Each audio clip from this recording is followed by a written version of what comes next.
Erling Haaland doesn't press. He doesn't dribble past defenders. He doesn't drop deep to link play or combine in tight spaces. He does, statistically, less than almost any elite attacker in the history of the game. So how does he score more than all of them? What does a player who eliminates everything do that the complete players can't? What did he figure out that 130 years of professional football missed? And why did Pep Guardiola, the greatest tactical mind in the sport, a man who spent 20 years saying he didn't believe in pure strikers, rebuild his entire system the moment Haaland walked through the door? The answer isn't tactical. It isn't physical. It's philosophical.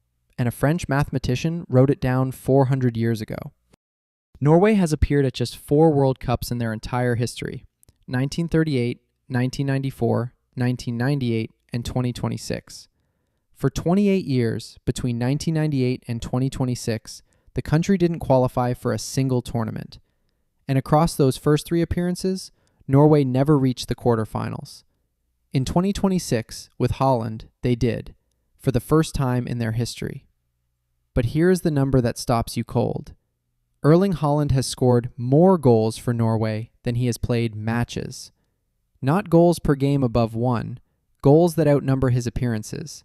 In the 2026 World Cup, he scored in every single match he played, competing for the Golden Boot against the greatest players on the planet. And his father, Alfie Haaland, also wore the Norway shirt. Football wasn't a career Erling chose from a list of options. It was something that existed before him, something he was born into, the way Descartes believed certain truths exist before experience. But to understand what Haaland really is, you need to understand what Descartes was trying to tell us. And almost nobody listened. René Descartes was born in 1596 in La Haye, France, a small town that today bears his name. He was a mathematician, a scientist, and a philosopher, and he did something that almost no thinker before him had dared to do. He decided to doubt everything. Absolutely everything. Every belief, every assumption, everything he thought he knew. He put it aside and asked, "What is the one thing I cannot doubt?" And he found it. Even if everything else was an illusion, even if the world around him was a dream, there was one thing that couldn't be false: the fact that he was thinking. Because to doubt, you must think. And to think, you must exist. Cogito ergo sum. I think, therefore I am. From that single, irreducible truth, Descartes rebuilt his entire understanding of the world. But that wasn't his most radical idea. His most radical idea was about the body. Descartes argued that the human body is, in essence, a machine, an extraordinarily complex machine, but a machine nonetheless. It operates according to mechanical principles: inputs, outputs, cause, and effect. The heart pumps blood the way a clock moves its hands. The muscles fire the way levers engage. And a machine, Descartes said, can be perfected. Not through inspiration or genius or divine gift, but through design, through optimization, through the relentless elimination of everything that isn't necessary. Strip away what doesn't serve the function. Keep only what does. Run the machine at its highest possible efficiency. Descartes never watched football, but he described Erling Haaland with complete precision. Watch Haaland in a match, and you will notice something that no analyst fully captures in statistics. He does less than almost any elite attacker in the world. He doesn't carry the ball for 30 meters. He doesn't drop deep to link play. He doesn't press relentlessly from the front, or combine in tight spaces, or beat defenders with skill. By the metrics modern football uses to measure involvement, touches, dribbles, passes, distance covered, Haaland is an outlier in the wrong direction. And yet, he scores more goals than anyone. Because Haaland applied Descartes' method to his own game. He doubted everything. Pressing? Useful, but not his function. Dribbling? Beautiful, but inefficient for what he is. Linking play? Someone else's job. He stripped away everything that wasn't goal until what remained was the purest, most optimized version of a single truth. I score, therefore I am.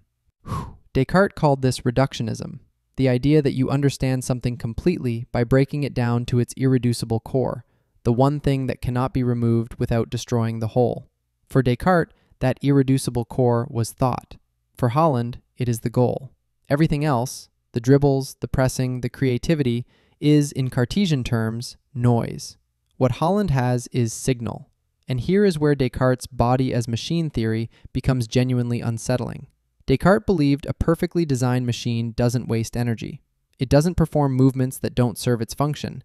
It doesn't tire itself on unnecessary actions. It conserves, calculates, and executes. Haaland's physical preparation, his sleep, his nutrition, his recovery routines, is documented as some of the most disciplined in the history of professional sport.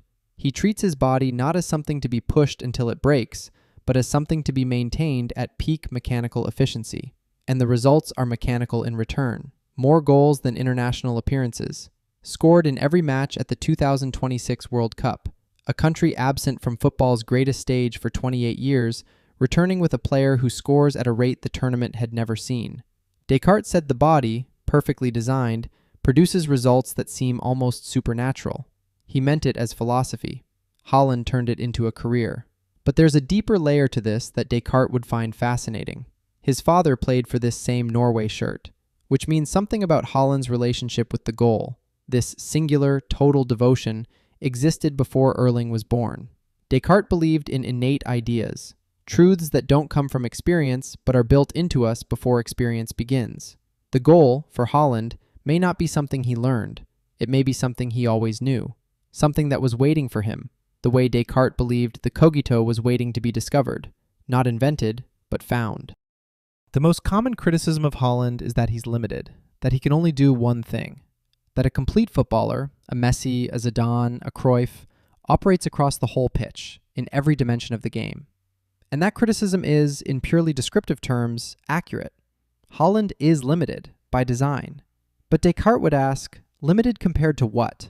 Descartes' entire philosophical revolution was built on the idea that complexity is not the same as truth, that the most important things, the things that cannot be doubted, the things that hold everything else together, are often the simplest things. The goal is the simplest truth in football. Everything else, the tactics, the systems, the pressing triggers, the positional rotations, exists to create or prevent that one moment. Haaland didn't fail to understand the complexity of football. He understood it so completely that he identified what everything else is in service of. And then he devoted his entire existence to it. There is something almost philosophical about watching him play. Not the warm philosophy of Messi, the flourishing, the eudaimonia, the joy of a man expressing his highest nature. This is colder, more precise, more Cartesian. The satisfaction of watching a proof complete itself, of watching a machine do exactly what it was built to do, without error, without waste, without doubt. Descartes spent his life searching for certainty in a world full of doubt. Haaland found it. It lives 6 yards from goal. Descartes said, doubt everything until you find the one thing you cannot doubt. Then, build from there.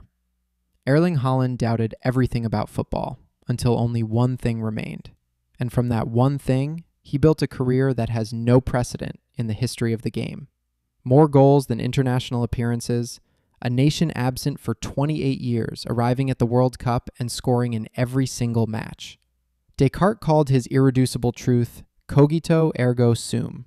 I think, therefore I am. Haaland's version is simpler, quieter, and somehow more devastating. He doesn't need to say it. Every match says it for him. If this is the kind of football you want to think about, there's more where this came from. Subscribe, and we'll keep going.